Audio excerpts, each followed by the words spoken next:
தெய்வத்தின் குரல் முதல் பாகம். பொதுவான தர்மங்கள் எல்லா உயிர்களின் திருப்திக்காக. தேவதைகளை உத்தேசித்த யாகங்கள், பித்ருக்களை உத்தேசித்த தர்ப்பணம் இவற்றை விடாமல் செய்ய வேண்டும். இவற்றோடு தெய்வத்தை உத்தேசித்த பூஜை, அதிதிகளை உத்தேசித்து அன்னமிடுதல், சகல ஜீவராசிகளையும் உத்தேசித்து வைஸ்வதேவம் இவற்றையும் நம் முன்னோர்கள் செய்து வந்தனர்.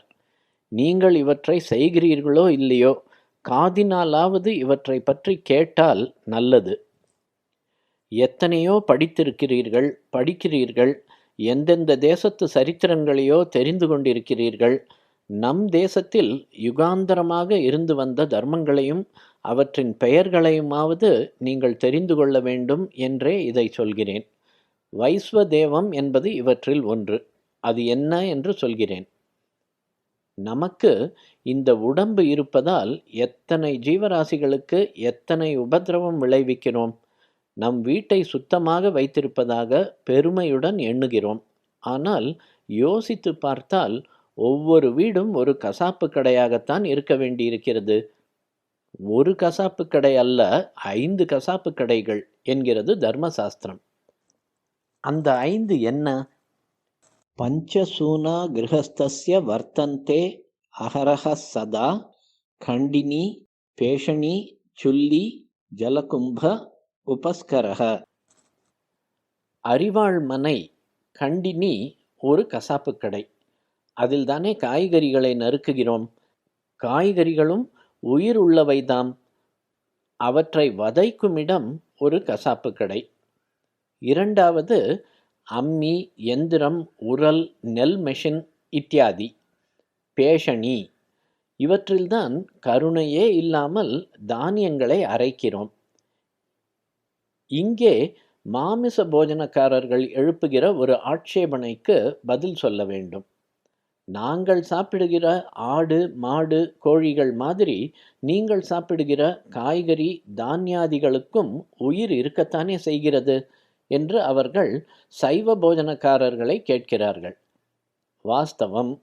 ஆனால் இந்த இரு உணவு முறைகளிடையே அடியோடு வித்தியாசம் இல்லாவிட்டாலும் டிஃபரன்ஸ் ஆஃப் கைண்ட், ஹிம்சை அம்சத்தில் வித்தியாசம், டிஃபரன்ஸ் இன் டிகிரி இருக்கத்தான் செய்கிறது.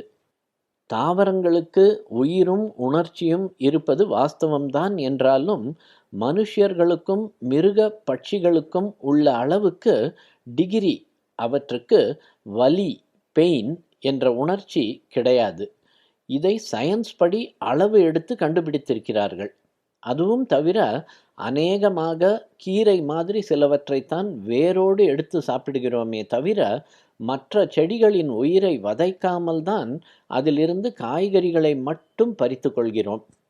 இப்படி பறிப்பது நமக்கு தலைமயிரை அல்லது நகத்தை கத்தரிக்கிற மாதிரி. அந்த செடிகளுக்கு ரொம்ப குறைச்சலாகத்தான் வலி உண்டாகும்.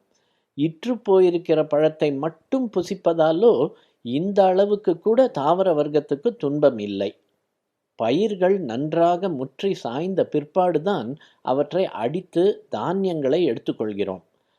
நாம் அறுவடை செய்யாவிட்டால் கூட அந்த பயிர்களே கொஞ்ச நாளில் தாங்களே தலை சாய்த்து விடப் போகிறவைதான். தாவர உணவு மாமிச போஜனத்தை விட உயர்ந்தது என்று இன்னொரு விதத்திலும் மாம்ச போஜனக்காரர்களுக்கு புரிய வைக்கலாம். இப்போது சில தினுசான மாம்சாதிகளைத்தான் இவர்கள் சாப்பிடுகிறார்கள். மாட்டு மாம்சம் சாப்பிடலாமே தவிர குதிரை மாம்சம் சாப்பிட்டால் நிஷித்தம், இழுக்கு என்கிறார்கள். உலக யுத்தத்தின் போது ஒரு சந்தர்ப்பத்தில் சேனா வீரர்களுக்கு குதிரை மாமிசம் தரலாமா என்ற கேள்வி வந்தபோது அதை நான் வெஜிடேரியன்காரர்களே ரொம்ப கேவலம் என்று எதிர்த்தார்கள். இதே மாதிரி இவர்கள் மிருக பட்சிகள், மத்சியம் முதலானதுகளை சாப்பிடுவது நாகரிகம்தான் என்று சொல்கிற போதே ஆப்பிரிக்காவில் ஏதோ காட்டு ஜனங்கள் நரமாம்சம் சாப்பிடுகிறார்கள் என்றால் இவர்கள் அதை அநாகரிகம், காட்டு மிராண்டித்தனம் என்று சொல்லி நரமாம்ச பக்ஷினிகள், கேனிபல்ஸ் என்று திட்டுகிறார்கள். நாங்கள் சாப்பிடும் வஸ்துக்களைப் போல நீங்கள் சாப்பிடும் தானியங்களுக்கு உயிர் இருக்கத்தானே செய்கிறது என்று இவர்கள் நம்மிடம், சைவ போஜனக்காரர்களிடம் கேட்கிற போது நாம் பதிலுக்கு, ஆமாம், ஆனால் அதே மாதிரி ஜீவஹிம்சை என்று வரும்போது எல்லா உயிர்களும் ஒன்றுதானே, நீங்கள் ஏன் மனுஷர்களை பிடித்து தின்னாமல் மனித வர்க்கத்துக்கும் மிருக வர்க்கத்துக்கும் வித்தியாசம் பாராட்டுகிறீர்கள்? அதே மாதிரிதான் நாங்கள் மிருக வர்க்கத்துக்கும் தாவரங்களுக்கும் வித்தியாசம் பாராட்டுகிறோம். மாம்சாதிகளை சாப்பிடாமல் சாக போஜனமே பண்ணுவது சத்துவகுண அபிவிருத்திக்கும் அனுகூலமாக இருக்கிறது என்று சொல்ல வேண்டும். தவிர்க்க முடியாமல் நாம் உயிர் வாழ்வதற்காக இப்படி கண்டினி, பேஷணி என்று கசாப்பு இயந்திரங்களை வீட்டில் வைத்து கொள்ள வேண்டியிருக்கிறது. மூன்றாவது கசாப்பு கடை அடுப்பு, சுல்லி. நெருப்பிலே பல பூச்சிகள் விழுந்து சாகின்றன. ஓரிடத்தில் நெருப்பை போடுகிறோம்.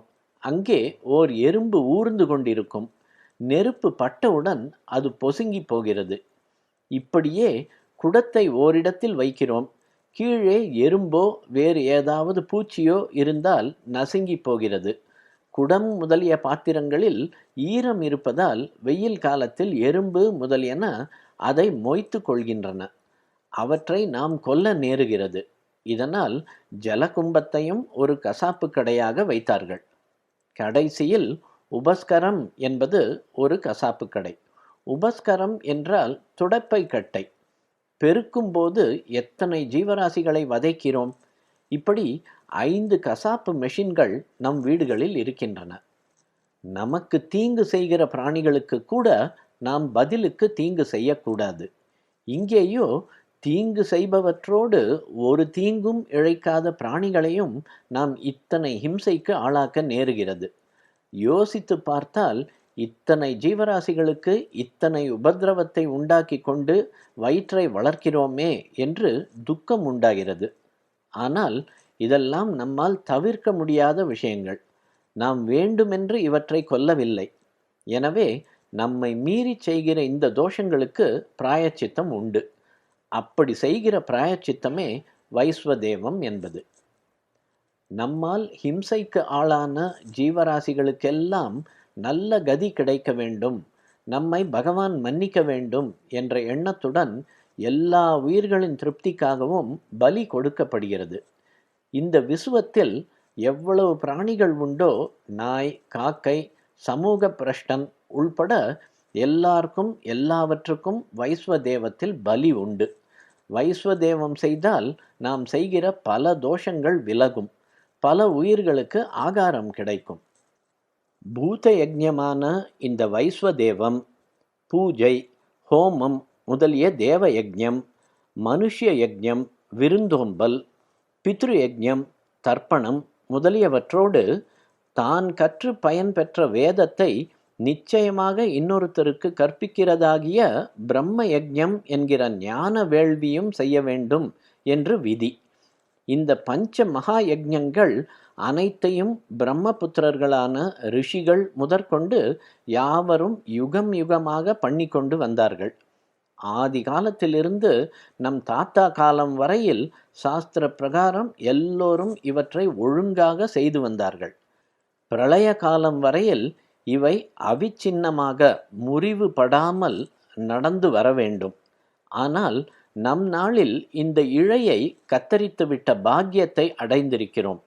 அனாதி காலமாக வந்துள்ள அனுஷ்டானங்களை கபளீகரம் செய்துவிட்டு நம்மோடு மட்டுமல்லாமல் நம்முடைய பின் சந்ததியாருக்கும் இவற்றை பின்பற்றுவதால் உண்டாகும் நன்மை விளையாமல் தடுத்து விட்டிருக்கிறோம். நான் எத்தனையோ அனுஷ்டானங்களை சொல்கிறேனே, அவற்றில் எவ்வளவு நாம் பண்ணுகிறோம், எவ்வளவு பண்ணவில்லை, எவ்வளவு பண்ண முடியும் என்று யோசித்து பாருங்கள். எல்லாவற்றையும் பண்ண முடியாவிட்டாலும் ஜீவனோபாயத்தை அனுசரித்து முடிந்தவைகளையாவது தவறாமல் பண்ண வேண்டும். மற்றவற்றை பண்ணவில்லையே என்று பச்சாதாபமாவது பட வேண்டும்.